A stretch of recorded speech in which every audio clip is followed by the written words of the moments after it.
particular case, it wasn't clear if he was radicalized when he got here or while he was living here. I don't really care, Margaret. I don't want that person in my country, and I think most Americans agree with me. Case, it wasn't clear if he was radicalized when he got here or while he was living. Frankly, my dear, I don't give a damn. The deportations are underway, and so is the liberal meltdown. Let's get ready to rumble! You can't handle the truth. I'm surviving on the top of the line.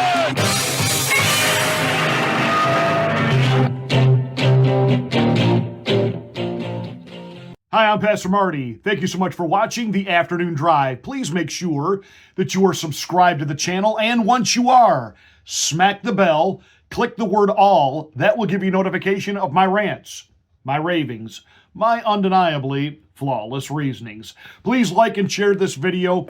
It's the only way that we get the word out that we're here. Thank you so much for watching and being a part of the Afternoon Drive.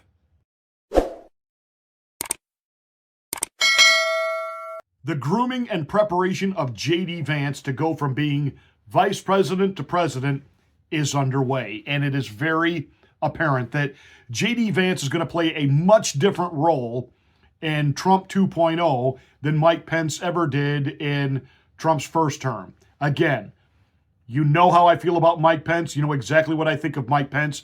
Mike Pence was the modern version of George H.W. Bush, put there by the establishment to watch that renegade named Ronald Reagan. It was to balance the ticket so that the establishment GOP, i.e. the deep state, would get behind the Reagan Revolution. And there is a reason that after Ronald Reagan was shot, Nancy Reagan never, ever, ever, ever, never allowed the former CIA George Herbert Walker Bush to ever be in a room alone with her Ronnie. That's fact.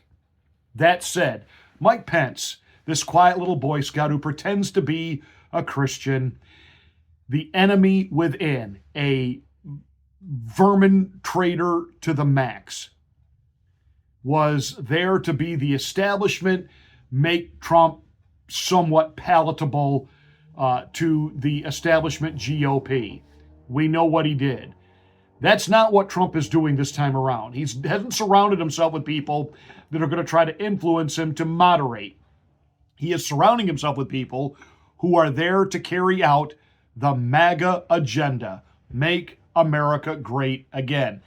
And Donald Trump is looking for legacy, not just to get this economy under control, not just to get the illegals out, but Donald Trump wants MAGA to continue beyond himself. Now that's big. That's huge. In so doing, Donald Trump, his first time around, was the only one taking all the shots. This time, he's going to use, on purpose, J.D. Vance to go out there and take some of the shots as well. I mean, J.D.'s first interview since becoming vice president is with CBS News. Not exactly under any terms Trump-friendly territory. And I mean, he just gave it to her. You know, when they're asking really just stupid questions. I mean, is she a complete moron like Jim Acosta, who just quit at CNN? Telling everybody, you keep on fighting for truth. That's why you just quit, huh, Jimmy boy? Because they stuck you on at midnight? That's how valuable you were to them? I don't care what you guys are tweeting out to make nice so that you get your severance check. In reality, Jim, you're gone. Your history, your yesterday's news. And ask Don Lemon, who's begging News Nation to please give him a show and a time slot. And I am sure that Chris Cuomo was doing everything he can behind the scenes there to tell the executives at News Nation, do not bring that lunatic Don Lemon here. Don't do it. And I am certain he will go to the same powers that be. Do not bring Jim Acosta here. Don't do it. Don't do it. Don't do it. Hey, Jimbo, if you think you're all that popular and you've got this corner on truth that America needs and they wanted you in the prime time slot, not at midnight, hey, launch your own social media platform and let's see how you do. That all said, J.D. Vance, just goes back and forth with Margaret. And I mean, it was just classic when, again, just this pearl clutching, hand wringing that these people are defending murderers and rapists and drug dealers being here. And of course, JD brings up a very real problem is under the Biden administration, there was just about zero vetting done. And about the only vetting they did was they had an app that you could go to online, these illegals, and they could downline their request for amnesty. And that was it. They didn't have to appear before a judge, and they were just let on in, let on in, let on in. There was no vetting. And one of these Afghan refugees had all kinds of nasty things planned, terror plots and assassination attempts, etc., etc., etc. They got him, and her argument is, well, we're not sure if he came here radical or if he got radicalized after he got here. And J.D. Vance delivers the mic drop response. Particular case, it wasn't clear if he was radicalized when he got here or while he was living here. I don't really care, Margaret. I don't want that person in my country, and I think most Americans agree with me. There it is, liberals. There it is, you libloons that are crying and boo-hooing over Trump's deportation policies. We don't care anymore. We don't want to hear any more sob stories. We don't want to hear any more, I can't believe you're going to do it. No more. And by the way, birthright citizenship, it is going to get flipped. It is going to get flipped because it has been misinterpreted and wrongly applied based on an old Supreme Court decision that I believe is going to be reviewed, and they're going to see that it was misinterpreted because it doesn't just say that, quote, a person that gives birth here, that child is automatically a citizen. It's a person who gives birth here and is subject to the laws of the United States. Got that little phrase. And is subject to the law. Illegals are not. Therefore, they're, forgive me for saying it this way, nation bastard children, because they weren't in their home nation and they were in a nation that they are not a citizen of, makes the child not only illegal, but illegitimate, not a citizen. That is going to be, I believe, the test case that Donald Trump, part of his legacy over the next 4 years, and there are legal scholars, even on the left, that are starting to look at the Trump argument on that, and they're saying he's got an argument. He's got a legit legal argument, and it all is going to depend on how the justices see it. So this ain't over. And all you that are hand-wringing and lamenting, they broke the moment they crossed into our country illegally. They became a criminal. But that's not even who they're going after yet. I mean, Dr. Phil was just on a raid in Chicago last night, and the residents of Chicago are ecstatic. Even the people in the minority neighborhoods who are a minority themselves are happy to see ICE come in and get the drug dealers and the thugs out. The people that have come there, they came here, the legal immigrants, fleeing the gangs and the drug lords and the people who made their life miserable in their homeland. They come here to America. They work themselves into the working class, middle class, and then they start seeing the very same people they were running away from showing up in their neighborhoods and taking over. And they were here illegally. And now to see them out, they are ecstatic. And again, look how Donald Trump used J.D. Vance on this. He wants the MAGA agenda to go forward. And I think it's probably going to happen about the third year of the Trump term. You're going to start seeing Donald Trump and J.D. Vance doing events and interviews together. Donald Trump is grooming him. And if everything goes smoothly, and I can't say smoothly with the media, but if everything goes well in this term for Trump, that the economy does get in line, that everything becomes affordable again, the illegal immigration problem is well underhand and being controlled and managed, and people generally have a sense that life is getting better, it is a slam dunk for the reelection or I should say the election of J.D. Vance to carry on the MAGA torch. And by the way, J.D., if you're watching this, your running mate needs to be Tulsi Gabbard. Tulsi Gabbard. J.D. Vance, Tulsi Gabbard, there's a ticket, baby. Oh, baby, oh, baby. But J.D. Vance throwing down with Margaret and saying, I don't care.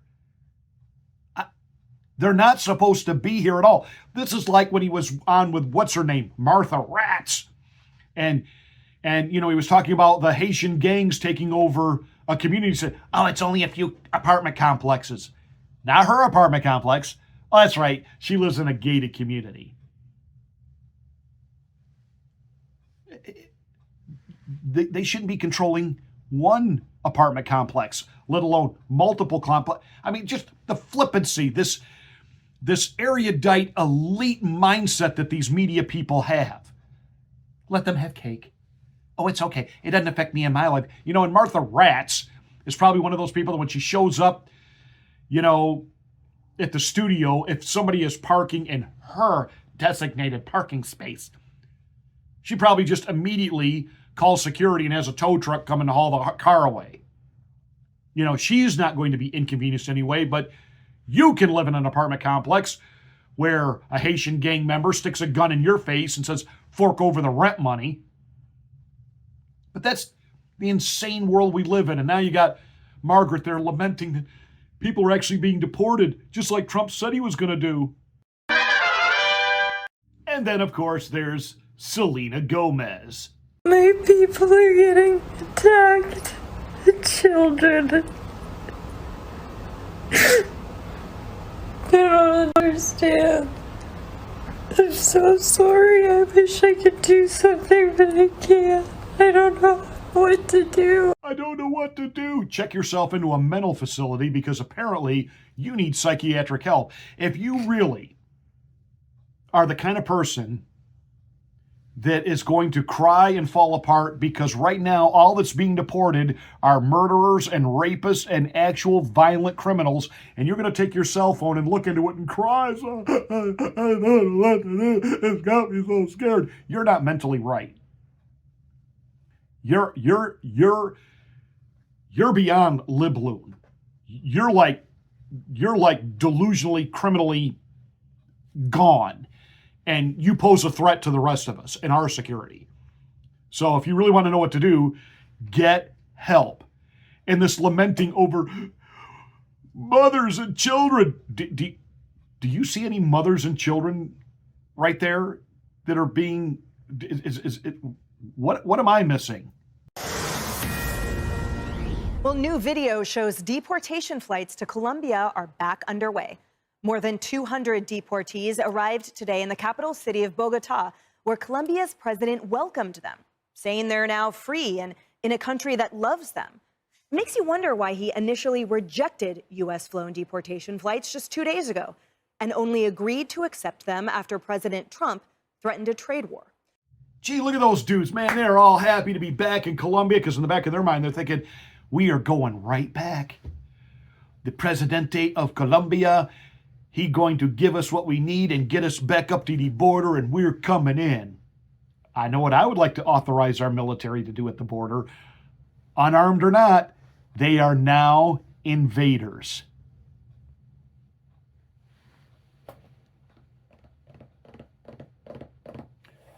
These people are young, they're able-bodied, they are a criminal element, and they are back in the country that loves them. That at first they wouldn't allow the planes to land until Trump said, I'm going to hit you with a 25% tariff this week.